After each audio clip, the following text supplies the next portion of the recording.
Il-Gvern qed jikkunsidra jekk hux ser tittieħed azzjoni kontra dawk li ma ħallsux il-liċenzja tat-televizjoni. Dan kien ikkonfermat waqt telefonata li One News għamel lill-Uffiċċju tal-Liċenzji tat-Televizjoni sabiex jistaqsi jekk legalment in-nies humiex obbligati jħallsu l-liċenzja tat-televizjoni. Legalment imma jiena bil-forsi li taħallasa legalment qed tittieħed xi azzjoni imma Sissa qegħdin jiddiskutu għadhom, sinjura. jekk ma tittieħedx azzjoni. Xejn ma jibiex jitalla ġatt il-qorti da.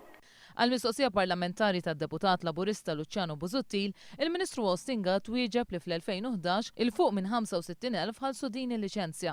Fil-waqt li sal-aħħar ta' Mejju ta' din is-sena diġà ħallsu il-liċenzja il-fuq minn 4,000 ruħ. Min fuq din il-liċenzja mill-2008 sal-2010 il-Gvern daħħal aktar minn 11 miljun euro. Potenzjalment il-Gvern daħħal 4 miljuni is-sena li għaddiet u qed jippjana li jdaħħal 2 miljuni u nofs oħra din is-sena mill-flus tal-liċenzji.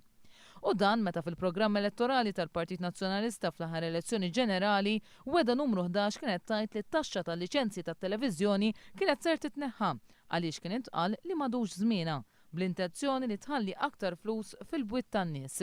Iżda kif jikkonferma l-Uffiċċju tal-Liċenzji tat-Televiżjoni dan mhuwiex il-każ. Suppost titħallas tal-11, il-kontijiet li ħarġu fit-2011 jridu jitħallsu.